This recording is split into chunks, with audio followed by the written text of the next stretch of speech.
They are perhaps one of any navy's most renowned assets. As amphibious troops, we bridge that gap from the sea to the land.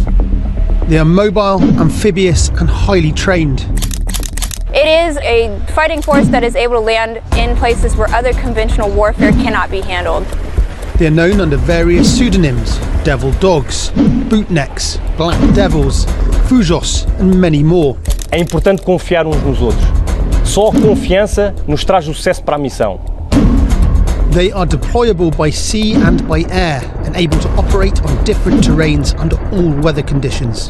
We worden van de woestijn tot in de bergen kunnen wij ingezet worden en overal waar mensen zijn kunnen zich conflicten ontwikkelen. They are the Marines.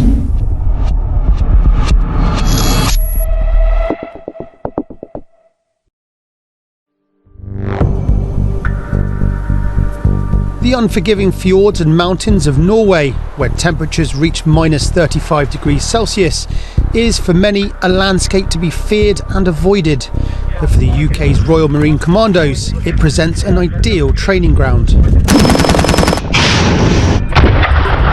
The Royal Marines are Arctic specialists, so we're out here every winter honing these skills, and there's a huge coastline up in Norway, so being able to operate from the boats adds so much to what we can do on the land. The relationship between Norway and the Royal Marines stretches back to World War II, when British commandos orchestrated a series of raids on the Nazi-occupied Norwegian coast. The Royal Marines started as the infantry of the Navy and then developed quite a lot through World War II, taking on that commando aspect, and that's the legacy of the Royal Marines. Norway and the United Kingdom are now close NATO allies, and for this group of commandos, the freezing conditions on the Norwegian coastline presents a challenging opportunity to conduct drills in their Orks, or offshore raiding craft. So the Ork is our jet boat, and we've got two variants. We've got the troop carrying variant, which can take 6 people and deliver them onto a beach, and then we've also got the fire support variant. And that's our kind of protection while we're out in the water. But in places and conditions like these, it wouldn't just be the enemy that they'd have to contend with. The temperature and the weather, obviously the biggest challenge out here, especially out on the water, because we've got the wind chill as well as obviously the water that freezes instantly as well. And if we're heading off down the fjord at a boat group at like 30 knots into a 30 knot wind, it can quickly become down to minus 60 plus, so we've got to take that into consideration as well.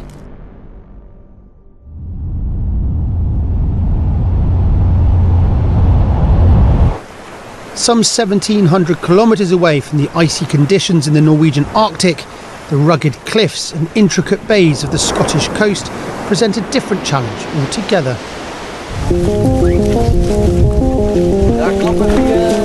For these Dutch Marines, training here enables them to practice tactical insertions and extractions in different conditions than they might find back home. Ons motto, qua patet orbis, zo wijd de wereld strekt, overal ter wereld moeten wij ingezet kunnen worden onder wat voor omstandigheden, terrein of weer dan ook. First they're inserted via helicopter. Then they must make their way through the Scottish marshland to a beach extraction point, where a landing craft will take them back to their ship. Met iedere operatie die je voert zijn er altijd gevaren die om de hoek kunnen kijken. Simpele gevaren zoals een veranderende sea state die ervoor zorgt dat het debarkeren van een kleine landingsvaartuig het bemoeilijk maakt. Daarnaast, je gaat simpelweg een vijandelijk gebied in vanuit een bootje. De vijand kan je van ver af aan zien komen. Dat kan je zeer kwetsbaar maken. But on this exercise, the Dutch aren't alone. In a separate amphibious insertion, they're working alongside Marines from Germany. Wij zullen zelf als kleine korps binnen Nederland niet tot alle mogelijkheden kunnen beschikken wanneer wij willen oefenen. Maar op het moment dat wij kunnen samenwerken met de Amerikanen, met de Duitsers die meer of andere voertuigen dan wij gebruiken, kunnen wij alleen maar eigenlijk onze bereikheid in de wereld vergroten. Dus ik denk dat dat zeker wel een belangrijk aspect is om samen te werken in de NAVO. Training exercises like this one allow Marines from different NATO nations to work together, learning each other's techniques and practices.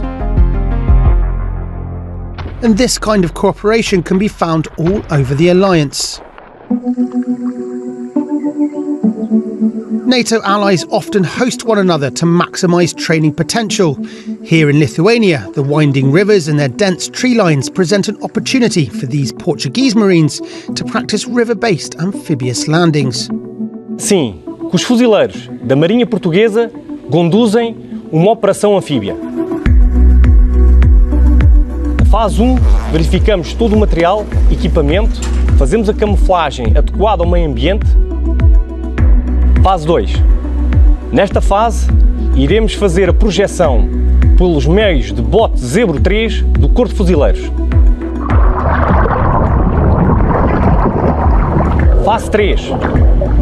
Os elementos do reconhecimento irão ser projetados por meios de subsuperfície, garantindo assim a sua aproximação até à praia de desembarque. Fase 4. Nesta fase, é crucial que os elementos consigam garantir a segurança da praia, por forma a poder mandar avançar os elementos do grupo de assalto. Daqui Recon, praia reconhecida, segura e pronta para a força de desembarque. Escute. Fase 5. O grupo de assalto prepara-se e nos botes Zebro 3 irá efetuar um desembarque anfíbio. Fase 6. Nesta fase, todos os elementos movimentam-se para o objetivo por forma a garantir um deslocamento até a área do objetivo. Um raid anfíbio requer surpresa até o último momento. Por isso este tipo de ação é curto, cirúrgico e conciso.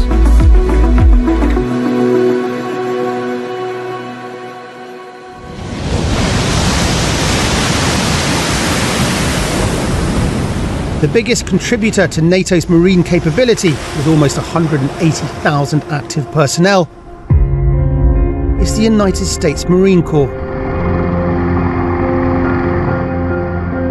The Allied Marine community, we share a common heritage and history as soldiers of the sea.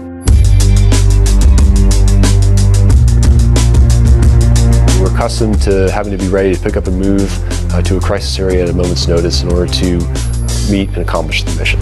Training in European countries with European Marines strengthens the bond between the Marine forces from different continents and ensures that if a crisis was to strike, they would be able to work together.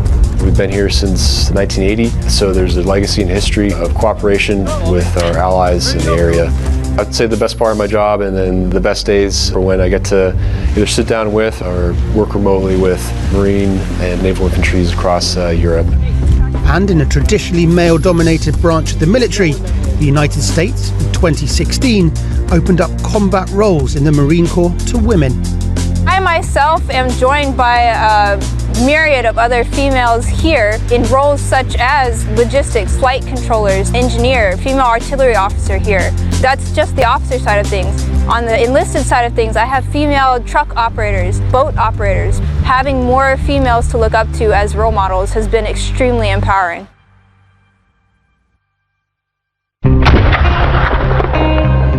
It takes a special type of person to become a Marine. What makes the Royal Marine special is the guys that are in it, the making things happen, the intelligent Marine who can think for himself and apply himself in a tough environment like this. A spirit of togetherness and camaraderie. Je bent toch onderdeel van een kleine selecte groep binnen Defensie die zich op hele mooie plekken in de wereld in kan laten zetten. They are one of NATO's most respected assets. Fuzileiro requer espírito de sacrifício, requer dedicação e determinação. Ready to respond to any crisis, anytime.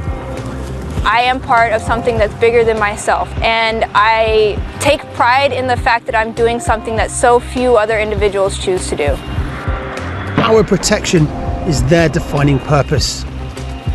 They are the Marines of NATO.